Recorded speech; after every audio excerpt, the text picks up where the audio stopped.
Well, folks, schools across the country have been beefing up security in the wake of the Texas school shooting. According to reports, the gunman barricaded himself in a fourth grade classroom and opened fire. For more reaction to the deadly school shooting, let's bring in Tennessee Senator Marsha Blackburn. Senator Blackburn, thanks for being with us.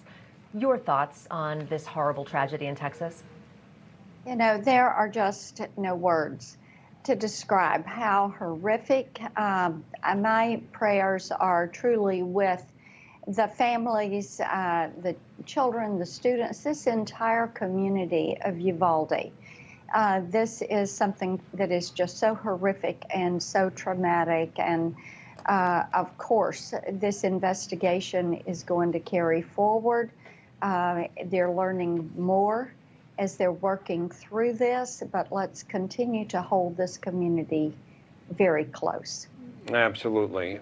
You've been busy, of course, the Senate right now dealing with a number of issues that are affecting people individually, not the least of which is gas prices, inflation. There are all kinds of things. I wanted to see what's the top on your list of the priorities right now that you think need to be addressed.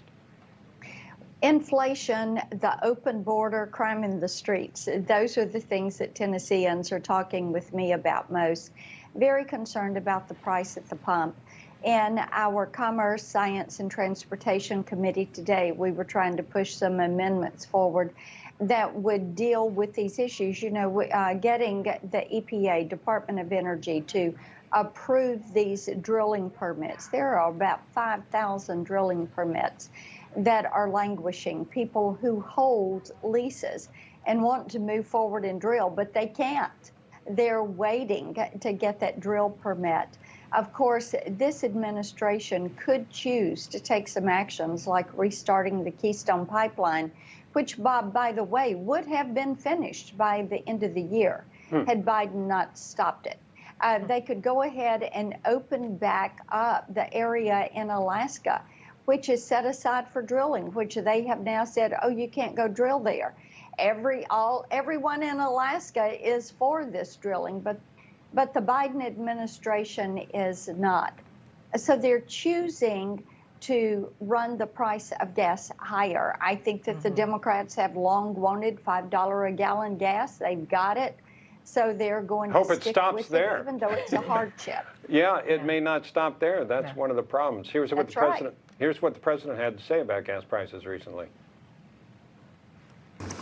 And when it comes to the gas prices, we're going through an incredible transition that is taking place that, God willing, when it's over, we'll be stronger and the world will be stronger and less reliant on fossil fuels when this is over. What do you make of this incredible transition, so to speak? Well, it is not serving the American people well. And this just shows you how committed they are to their climate change agenda and the Green New Deal.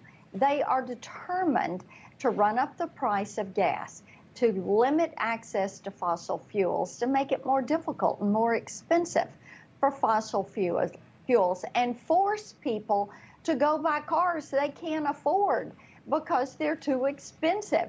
And then it runs up the cost of electricity because our electric power generators and our electric power distributors will tell you you're at least a decade away from being able to support an all-electric fleet for transportation. So this is something that you're talking about economic hardship if the Democrats get their way. And it's not transitory, and this is not just transition. This would be a very long, hard, difficult transition, very expensive for the American people. What impression did you have of President Biden's trip to Asia? Well, he contradicted himself, or either he spoke what he truly believed and his staff had to come out and contradict him and correct him. You know, he was for Taiwan and against Taiwan and for China and against China.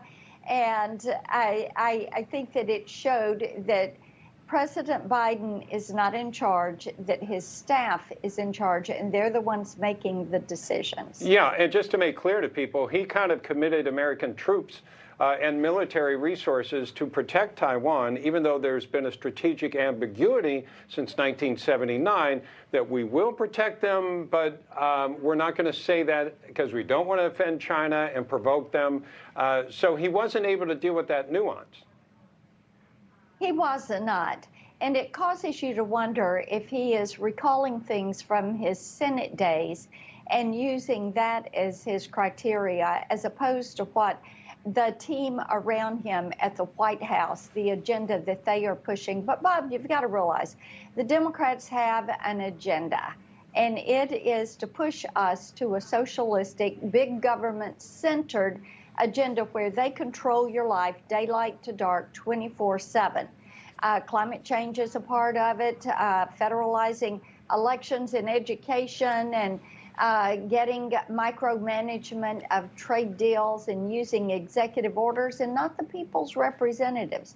That is all their agenda. I think that it's important to note that we as conservatives have a vision of where we would want the country to be, which is a free America focused on hope for better days and opportunity for all citizens. Yeah, you know, we talk about Washington all the time. That's kind of our job. But I like to get snapshots from when we talk to members of Congress from somewhere. What's going on, Senator, in Tennessee? Give us a feel for how it's doing economically, how the people feel.